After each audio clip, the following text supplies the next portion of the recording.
In a letter to James Joyce, Ezra Pound says, I have begun an endless poem of no known category, phanopoeia, or something or other, all about everything. Phanopoeia means image making, and we can understand the cantos as they unfold only as a series of imagist poems. The cantos in English is the songs. So the very title foregrounds the act of singing history, not as a story of progress, but history rather as the poem itself. Ezra Pound is definitely trying to do what Dante had done in medieval times. History as something that accumulates and repeats itself with variations and without a definite aim in view. There's no aim. By the way, this was a lifelong poem. Pound wrote it in several stages.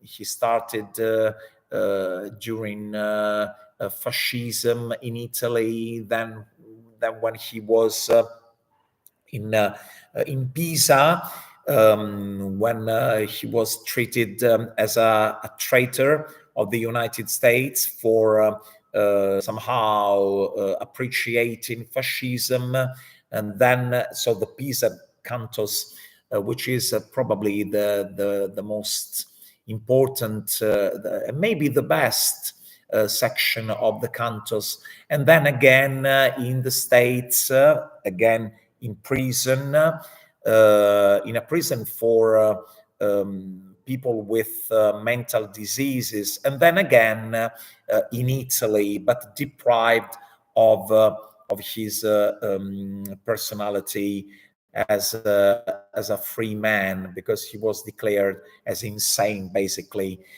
So let's move back to the cantos and the idea of history.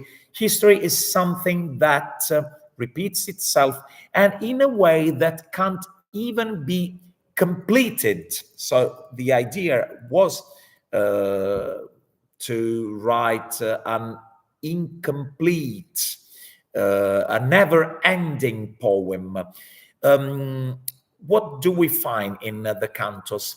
Pound wants to gain access and give us access to cultures and voices from everywhere and at any time in the past. He wants to identify with them in an act of translation. Pound wants to translate these voices from the past, from different cultures, even very different cultures, and make it all new. This is some kind of motto for modernism, for modernist artists: make it all new through translation. Translation is different from quotation. If I just quote, I report what was said at a certain moment in time, but that's it. When I translate it, I make it a living thing. I make it new. I make it modern. Pound thinks that there are no dead forms, that there are no dead languages. Everything, anything that has been said and done can be translated and made new. There are translations and variations. There's a continuous process of making things present, modern. And once again, unlike Pound, T.S. Eliot prefers quoting to translating, because translating means making things alive in modern terms. Quoting simply means reporting dead voices from the past. In the cantos, Pound wishes to create a poem that would include history. So that's the way it resembles Dante's comedy. The Cantos is a religious poem like Dante's comedy.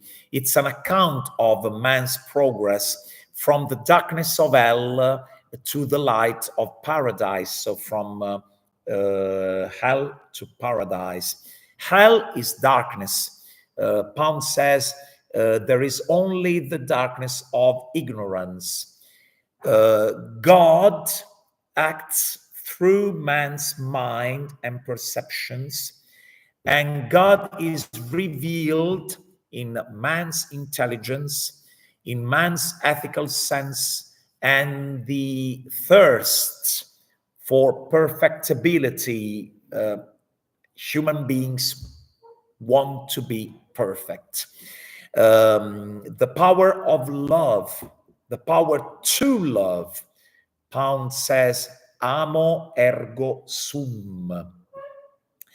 The perception of beauty, to kalon in Greek. The sense of mystery, the idea of man perceiving that reality is not just what I can perceive, measure, understand, apply my reason, but there's something more. There's something above this limited reality. This is what we may think of God's light in man, and the power of creating. Man is a poet in the Greek sense. He's a maker in music, painting, sculpture, poetry, prose. What is man's aim? To create a paradise on earth. So what is more divine than, what is more godlike than making this earth a paradise? In the cantos, we find hundreds of people, all kinds of people, especially from Italian Renaissance, but also we find great figures of Chinese history. We find Confucius. In the end of the poem, Pound says that it was his dream to create a kind of humanity who want to make this world a better place. The last line of the cantos is, let's be men, not destroyers, which is fantastic. Men and not destroyers are those who dedicate themselves to the improvement of the human condition. The destroyers do not. They do the other way around. They act the other way around. So the poet Ezra Pound creates a new form of an epic poem, taking stuff from the past, but the aim is depicting the eternal struggle of the forces of good against the forces of evil. So yes, we may say that the cantos are globally a religious poem.